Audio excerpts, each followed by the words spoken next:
everyone, and welcome back to my channel, The Diligent Doc.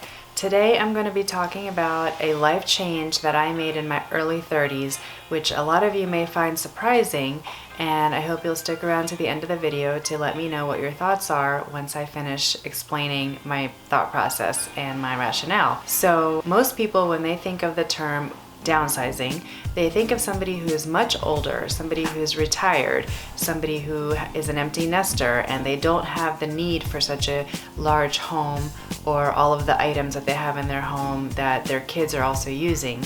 So they might sell their house and move into a smaller property that's just suitable for one or two people. But this is something that I did when I was in my early 30s. And I'm sure you're wondering, why on earth would you want to downsize at such a young age when you're just getting started with a career and growing your family? What would be the rationale for doing such a thing? So if you haven't seen my last video, it's linked here, but I talk about why and how I took a 75% pay cut to pursue my dreams.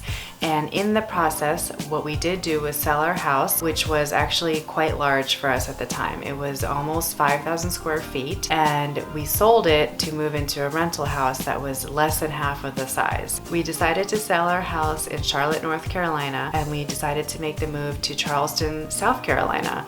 And if anyone has not been to Charleston, I highly recommend it. It's a great tourist spot, but it's also a wonderful place to live. The only downside of Charleston is that their public schools are not the best, which is why we ended up deciding to leave Charleston. Honestly, if they had amazing public schools, I don't think we would have left after my one-year fellowship was up.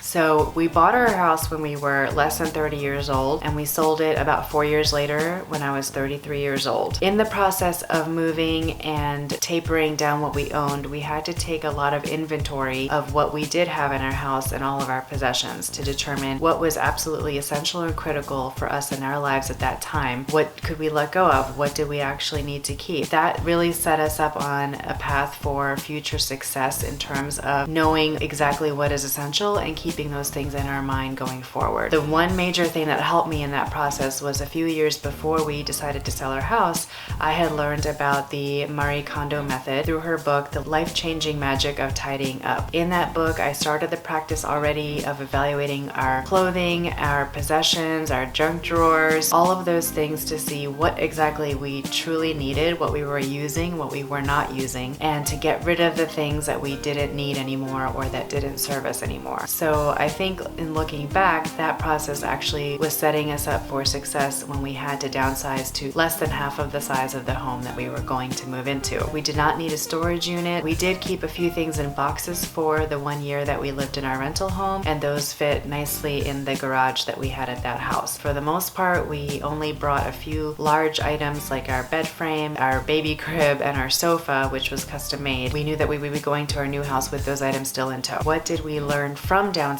at such a young age? As I mentioned in my previous video, this move actually helped us a lot in figuring out the value of experiences and relationships rather than owning things or having a lot of space to live in. Of course, you know, when you're a new graduate from a professional degree and you're just starting out with a new job and a new career, you want to own a nice house, you want to own a large house, you want to have nice things like a car and so forth. But this taught us that those things are not always the be-all end-all of having a good career. We had to kind of set aside that status of having a big house to switch into something much smaller that suited our needs for the temporary time until we figured out our next steps in life. One funny thing I remember about our house is that we didn't have a kitchen island anymore in the rental property. So one time we were hosting a dinner and we were prepping all of our food, and we realized we don't have much space other than the counter space, whereas in our old house we had this huge beautiful counter that we could use for food prep for entertaining. But we just took it in stride and we laughed about it and said, oh, this is just a first world problem of not having a kitchen island anymore. We made it work. We had a side table that we just brought into the kitchen space and used that instead,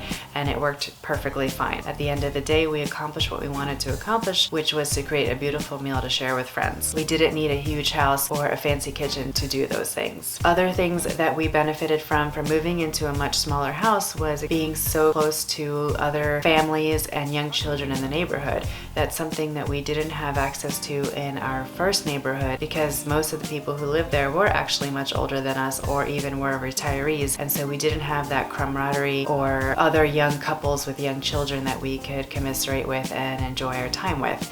The new neighborhood with the rental house had tons and tons of young families and young children that we often got to interact with anytime we were outdoors. There was also a walkable playground that we went to very, very frequently, and a very local swimming pool that was part of the community, and that was a 5-minute walk from our house. That actually was a big deal for us because we never even used the community pool in our previous neighborhood, and this really started us thinking that maybe we would want a pool in our new home that we were going to move into the future.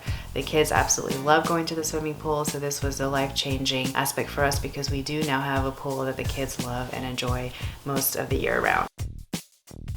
Another benefit of moving into this much smaller house, as I talked about before, was that we were able to use the money from the sale of our house to significantly pay down my medical school student loan debt, which amounted to over $200,000. So in doing so, it might seem like a huge loss to spend all of that money towards student loans and not to save it or invest it, but in the grand scheme of things, the student loans were one of the biggest financial hurdles that we wanted to tackle right away. Student loans in the United States accrue interest on a daily basis. It's compounding interest, so that will keep snowballing over time if you don't tackle it early. That is something that really helped us to take a step forward towards financial freedom by paying down that big chunk of student loans that was a big rain cloud hanging over us. The move also helped me to leave a job that I just wasn't passionate about anymore. I had worked as a hospitalist and then in primary care, and although I enjoyed working in primary care and even enjoyed working as a hospitalist because I really enjoyed that type of medicine and that type of pace in the hospital with acutely sick patients, it's not something that I would have seen myself doing for my entire career.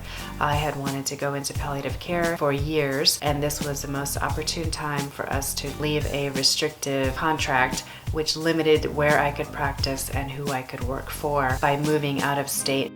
The one fun aspect of moving into the new house was that it allowed us to go on a big adventure. It let us explore a brand new city. We were outdoors all the time. We enjoyed the beautiful city, the beautiful food. The kids really enjoyed the year that we spent there. All in all, I have absolutely no regrets about selling our initial beautiful home to go into a much smaller home because we knew that it was temporary, and it really let us achieve those goals of working towards financial freedom, being student loan debt free, and still achieving my career goals by letting me pursue the medical fellowship in palliative care. So if you're also thinking about whether it's time to make a change in your career or your life in general, remember that it's never too late. No matter how old you are, how young you are, you don't have to think that you are limited to a certain prescription of how things are supposed to go. You can step out of the box and do something absolutely different if you feel in your gut that it's the right move for you. What is the worst that could happen? If you downsize and you save a ton of money, that's always going to be a great decision because then you could use that money towards something better to achieve your goals in the future. So I hope you found this video helpful. If you have any comments or experiences of yourself in downsizing or changing career paths, moving house, I would love to know in the comments below. I hope to see you in my next video.